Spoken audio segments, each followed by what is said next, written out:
کہ دین کا، اسلام کا سب سے مضبوط عمل ہے زبان کا میٹھا ہونا، اخلاق کا اچھا ہونا، اخلاق کا عمدہ ہونا۔ زبان اتنی آپ کی اچھی اور میٹھی ہو کہ آپ جب کسی سے بات کریں تو اس کے دل میں اتر جائیں، ایسی کڑوی زہریلی نہ ہو کہ آپ جب بولیں کہ اگلے کا دل چیر کے رکھ دے، اس طرح کی زبان نہ ہو آپ۔ تو کتنے اخلاق معنی رکھتے ہیں ہمارے، ہم سب کے ایک دوسرے کے لیے، کہ ہمارے اخلاق اچھے ہونے چاہیے۔ اور افسوس کی بات ہے کہ یہ 2 انچ کا ٹکڑا ہی لوگوں سے نہیں سنبھالا جاتا، ہم سے نہیں سنبھالا جاتا۔ اس 2 انچ کے ٹکڑے نے تباہی مچا کے رکھی ہوئی ہے، اس 2 انچ کے ٹکڑے کو کنٹرول نہیں کر پاتے لوگ۔ کہتے ہیں یہ 2 انچ کا ٹکڑا جس نے کنٹرول کر لیا اور اپنا دل جس نے صاف کر لیا، ہر کسی کے بغض سے اپنے دل کو صاف کیا، اور اس 2 انچ کے ٹکڑے کو جس نے کنٹرول کیا، اللہ پاک کہتے ہیں اس کو میں جنت کی، حضور صلی اللہ علیہ وسلم کہتے ہیں میں اس کو جنت کی خوشخبری ہے۔ حضور صلی اللہ علیہ وسلم کا فرمان ہے کہ اس کو جنت کی خوشخبری ہے۔ تو میں آپ کو یہ ایک حدیث سناتی ہوں۔ حضور صلی اللہ علیہ وسلم بیٹھے ہوئے تھے تو ایک آدمی آیا، تو وہ آیا تو حضور صلی اللہ علیہ وسلم نے اپنے صحابہ کرام سے پوچھا کہ یہ جو آدمی ہے نا یہ جنتی ہے۔ تو صحابہ کرام نے ان کو دیکھا اور چپ کر کے، پھر دوسرے دن پھر یہی عمل ہوا، وہ آدمی آیا تو حضور صلی اللہ علیہ وسلم نے پھر ان کو کہا کہ یہ آدمی جو ہے نا جنتی ہے۔ حضور صلی اللہ علیہ وسلم نے صحابہ کرام پھر چپ کر کے ان کو دیکھ کے، پھر تیسرے دن جب یہی بات دہرائی گئی نا تو ایک صحابہ کرام، اب مجھے اس صحابی کا نام تو نہیں یاد، لیکن ایک صحابی جو ہے نا اٹھے اور اس آدمی کے پیچھے پیچھے چل پڑے، جو آدمی جو ہے نا جن کو حضور صلی اللہ علیہ وسلم نے کہا کہ یہ جنتی ہے، اور اس آدمی کے پیچھے چل کے اس کے گھر گئے، اور اس کے گھر جا کے ان صحابی نے کہا کہ چچا جان میں نا اپنے گھر والوں سے ذرا ناراض ہو کے آیا ہوں، 2-3 دن کے لیے آپ کے پاس رہنا چاہتا ہوں۔ تو ان بزرگ نے کہا کوئی بات نہیں بیٹا آپ رہ لو۔ تو وہ ان کے گھر صحابی رہنے لگ گئے۔ وہ صرف اس لیے ان صحابی ان کے گھر آئے تھے کہ جس انسان کی جس مسلمان کی حضور صلی اللہ علیہ وسلم نے خود 3 دفعہ گواہی دی کہ یہ جنتی ہے، تو وہ دیکھنے آئے تھے کہ اس کا کیا عمل ہے جو اس کو حضور صلی اللہ علیہ وسلم نے یہ گواہی دی کہ یہ جنتی ہے، وہ یہ چیز دیکھنے آئے تھے اس کے گھر۔ تو وہ جب ایک دن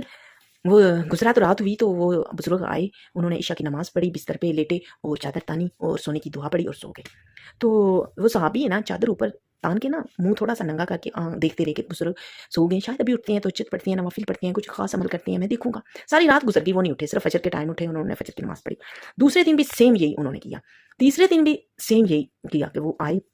اور عشاء کی نماز پڑھ کے آئے اور دعا پڑھی، انہوں نے اللہم باسمک کا منہ تو عائشہ پڑھائی، دعا پڑھی، سنی کی اور سو گئے۔ تو صحابی بڑے پریشان ہوئے کہ یہ نہ کوئی تہجد نہ کچھ، نہ کوئی ایسا عمل 3 دن میں نے ان کا دیکھا ہے، تو پھر حضور صلی اللہ علیہ وسلم نے کیسی مطلب یہ ان کی گواہی 3 دفعہ کی ہے، تو یہ تو غلط نہیں ہو سکتا کہ حضور صلی اللہ علیہ وسلم جن کی گواہی دیں گے یہ جنتی ہیں اور وہ پھر نہ ہو۔